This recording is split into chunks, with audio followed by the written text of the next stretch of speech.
ଜୟ ଜଗନ୍ନାଥ। ଆପଣମାନଙ୍କୁ ମୋର ହୃଦୟ ଭରା ନମସ୍କାର। ଆସନ୍ତୁ ଶୁଣିବା ଶ୍ରୀମଦ୍ ଭଗବତ୍ ଗୀତାର ଦ୍ୱିତୀୟ ଅଧ୍ୟାୟ ଶ୍ଲୋକ 52ର ସବିଶେଷ ବ୍ୟାଖ୍ୟା। ବ୍ୟାଖ୍ୟାଟି ଶୁଣିବା ସହିତ ସେହି ମହାପ୍ରଭୁଙ୍କ ଉଦ୍ଦେଶ୍ୟରେ ଜୟ ଜଗନ୍ନାଥ ଓ ଜୟ ଶ୍ରୀକୃଷ୍ଣ କମେଣ୍ଟ ବକ୍ସରେ ଲେଖିଦିଅନ୍ତୁ। ଓମ୍ ଶ୍ରୀ ପରମାତ୍ମନେ ନମଃ। ପୂର୍ବ ଶ୍ଲୋକରେ କଥିତ ଅନାମୟ ପଦପ୍ରାପ୍ତିର କ୍ରମ କ'ଣ ଏବେ ଦୁଇଟି ଶ୍ଲୋକରେ ଭଗବାନ କହୁଛନ୍ତି। यदा ते मोहकल्लिलं बुद्धिर्व्यतितरिष्यति तदा गन्तासि निर्वेदं श्रोतव्यस्य श्रुतस्य च। ଏହାର ଅର୍ଥ, ଯେତେବେଳେ ତୁମର ବୁଦ୍ଧି ମୋହରୂପକ ପଙ୍କକୁ ଭଲ ଭାବରେ ଅତିକ୍ରମ କରିଯିବ, ସେତେବେଳେ ତୁମେ ଶ୍ରୁତ ବା ଶୁଣାଯାଇଥିବା ଓ ଶ୍ରୋତବ୍ୟ ଅର୍ଥାତ୍ ଶ୍ରୁତିଯୋଗ୍ୟ ଭୋଗରୁ ବୈରାଗ୍ୟ ପ୍ରାପ୍ତ ହେବ। ଶରୀର ସହିତ ଅହଂଭାବ ଓ ମମତା ରଖିବା ତଥା ଶରୀର ସମ୍ପର୍କିତ ମାତା ପିତା, ଭାଇ ଭାଉଜ, ସ୍ତ୍ରୀ ପୁତ୍ର, ବସ୍ତୁ ଓ ପଦାର୍ଥ ଇତ୍ୟାଦିରେ ମମତା ରଖିବା ମୋହ ଅଟେ। କାରଣ ଏହି ଶରୀର ଆଦିରେ ଅହଂଭାବ ଓ ମମତା ନାହିଁ, କେବଳ ଆମେ ମାନି ନେଇଛେ। ଅନୁକୂଳ ପଦାର୍ଥ, ବସ୍ତୁ, ବ୍ୟକ୍ତି, ଘଟଣା ଆଦି ପ୍ରାପ୍ତ ହେଲେ ପ୍ରସନ୍ନ ହେବା, ପ୍ରତିକୂଳ ପଦାର୍ଥ, ବସ୍ତୁ, ବ୍ୟକ୍ତି ଆଦି ପ୍ରାପ୍ତ ହେଲେ ଉଦ୍ବିଗ୍ନ ହେବା ଏବଂ ସଂସାରରେ ବା ପରିବାରରେ ବିଷମତା, ପକ୍ଷପାତ, ମାଶ୍ଚର୍ଯ୍ୟ ଆଦି ବିକାର ଉତ୍ପନ୍ନ ହେବା ପ୍ରଭୃତି କଲିଳ ଅର୍ଥାତ୍ ପଙ୍କ ଅଟେ।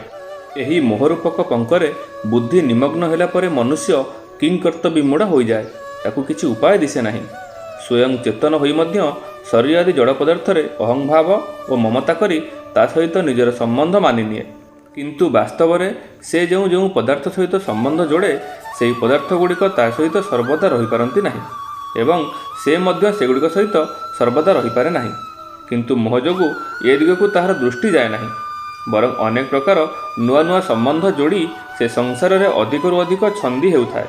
ଯଦି କୌଣସି ବାଟୋଇ ଗନ୍ତବ୍ୟ ସ୍ଥାନରେ ପହଞ୍ଚିବା ପୂର୍ବରୁ ଅଧ ରାସ୍ତାରେ ଅଟକି ଯାଇ ଖେଳକୁଦ ଓ ହସଖୁସିରେ ନିଜର ସମୟ ବିତାଇ ଦିଏ, ତେବେ ସେ ତା'ର ଗନ୍ତବ୍ୟସ୍ଥଳରେ ପହଞ୍ଚିପାରେ ନାହିଁ। ସେହିପରି ମନୁଷ୍ୟ ଏଠାକାର ନାଶବାନ ପଦାର୍ଥ ସଂଗ୍ରହରେ ଓ ସେଥିରୁ ସୁଖ ଗ୍ରହଣ କରିବାରେ ତଥା ବ୍ୟକ୍ତି, ପରିବାର ପ୍ରଭୃତିରେ ମମତା କରି ସେଥିରୁ ସୁଖ ଗ୍ରହଣ କରିବାରେ ଲାଗିଯାଏ। ଏହା ହିଁ ବୁଦ୍ଧିର ମୋହରୂପକ ପଙ୍କରେ ନିମଗ୍ନ ହେବା ଅଟେ। ଶରୀରରେ ଅହଂଭାବ ଓ ମମତା କରି ତଥା ପରିବାର ପ୍ରତି ମମତା କରି ଆମେ କ'ଣ ଏଠାରେ ବସି ରହିବାକୁ ଆସିଛୁ? ଏଥିରେ ଛନ୍ଦି ହୋଇ ବାସ୍ତବିକ ଉନ୍ନତିରୁ ବଞ୍ଚିତ ହେବା କ'ଣ ଆମର ଉଦ୍ଦେଶ୍ୟ? ଏଥିରେ ଛନ୍ଦି ନ ହୋଇ ଆମେ ନିଜର କଲ୍ୟାଣ କରିବୁ, ଏପରି ଦୃଢ଼ ନିଶ୍ଚୟ କରିବା ହିଁ ମୋହରୂପକ ପଙ୍କରୁ ବୁଦ୍ଧିର ଉତ୍ଥାନ। କାରଣ ଏପରି ଦୃଢ଼ ନିଶ୍ଚୟ ହେଲେ ହିଁ ବୁଦ୍ଧି ସଂସାର ସମ୍ବନ୍ଧରେ ବାନ୍ଧି ହୋଇ ରହିଯିବ ନାହିଁ, ସଂସାର ସହିତ ଜଡ଼ିତ ହେବ ନାହିଁ। ମୋହରୂପକ ପଙ୍କରୁ ତରିବା ପାଇଁ ଦୁଇଟି ଉପାୟ ଅଛି। ଗୋଟିଏ ହେଲା ବିବେକ ଓ ଆଉ ଗୋଟିଏ ହେଲା ସେବା। ବିବେକ ପ୍ରଖର ଥିଲେ ତାହା ଅସତ୍ ବିଷୟରୁ ଅରୁଚି ଉତ୍ପନ୍ନ କରାଏ। ଅନ୍ୟମାନଙ୍କୁ ସେବା କରିବା ଓ ସୁଖ ଦେବାର ଉତ୍କଣ୍ଠା ମନରେ ଜାଗ୍ରତ ହେଲେ ନିଜର ସୁଖ ଓ ଆରାମ ତ୍ୟାଗ କରିବା ପାଇଁ ଶକ୍ତି ଆସିଯାଏ। ଅନ୍ୟମାନଙ୍କୁ ସୁଖ ଦେବାର ଭାବ ଯେତିକି ପ୍ରବଳ ହେବ, ସେତିକି ମାତ୍ରାରେ ନିଜର ସୁଖେଚ୍ଛା ପରିତ୍ୟକ୍ତ ହୋଇପାରିବ। ଯେପରି ଗୁରୁଙ୍କ ପାଇଁ ଶିଷ୍ୟର, ମାତା ପିତାଙ୍କ ପାଇଁ ପୁତ୍ରର, ମାଲିକ ପାଇଁ ସେବକର ସୁଖ ଦେବାର ଇଚ୍ଛା ଜାଗ୍ରତ ହେଲେ ନିଜ ସୁଖ ଆରାମର ଇଚ୍ଛା ସ୍ୱତଃ ସହଜରେ ଦୂର ହୋଇଯାଏ, ସେହିପରି ସଂସାରର ସେବା କରିବାକୁ କର୍ମଯୋଗୀର ଅନ୍ତରରେ ନିଜ ସୁଖ ଭୋଗର ଇଚ୍ଛା ସ୍ୱତଃ ନଷ୍ଟ ହୋଇଯାଏ। ବିବେକ ଓ ବିଚାର ଦ୍ୱାରା ଭୋଗ ଇଚ୍ଛା ନଷ୍ଟ କରିବା ଟିକେ କଠିନ ହୁଏ। ବିବେକ ବିଚାର ଅତ୍ୟନ୍ତ ଦୃଢ଼ ହୋଇନଥିଲେ ଭୋଗ ସମ୍ମୁଖକୁ ନ ଆସିବା ପର୍ଯ୍ୟନ୍ତ ସେହି ବିବେକ ଓ ବିଚାର କାମ ଦିଏ। ଭୋଗ ସାମ୍ନାକୁ ଆସିଲେ ତାକୁ ଦେଖି ସାଧକ ସାଧାରଣତଃ ବିଚଳିତ ହୋଇଯାଏ। କିନ୍ତୁ ସେବାଭାବଯୁକ୍ତ ବ୍ୟକ୍ତିର ସମ୍ମୁଖକୁ ଯେତେ ସୁନ୍ଦର ସୁନ୍ଦର ଭୋଗ ଆସିଲେ ବି ସେ ସେଗୁଡ଼ିକୁ ଅନ୍ୟର ସେବାରେ ଲଗାଇ ଦିଏ। ତେଣୁ ତାହାର ନିଜ ସୁଖ ଓ ଆରାମର ଇଚ୍ଛା ସହଜରେ ଦୂର ହୋଇଯାଏ। ଏଥିଯୋଗୁଁ ସାଂଖ୍ୟଯୋଗ ଅପେକ୍ଷା କର୍ମଯୋଗ ଶ୍ରେଷ୍ଠ ବୋଲି ଭଗବାନ କହିଛନ୍ତି।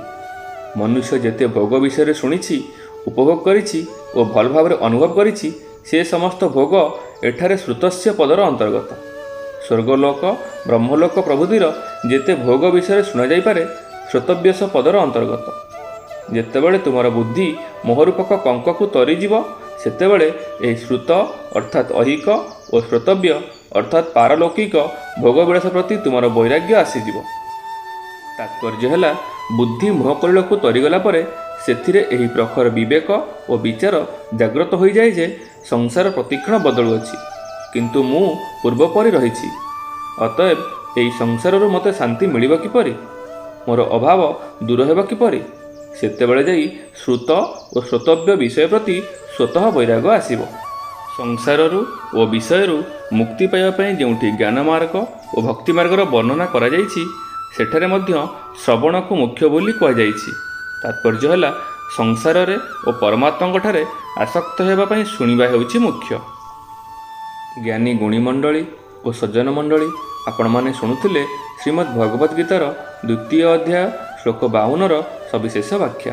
ଆପଣଙ୍କୁ ଅଶେଷ ଅଶେଷ ଧନ୍ୟବାଦ। ମହାପ୍ରଭୁ ଜଗନ୍ନାଥଙ୍କ ପାଖରେ ସମସ୍ତଙ୍କ ମଙ୍ଗଳ କାମନା କରି ରହୁଛି। ନମସ୍କାର। ଜୟ ଜଗନ୍ନାଥ। ଜୟ ଶ୍ରୀକୃଷ୍ଣ।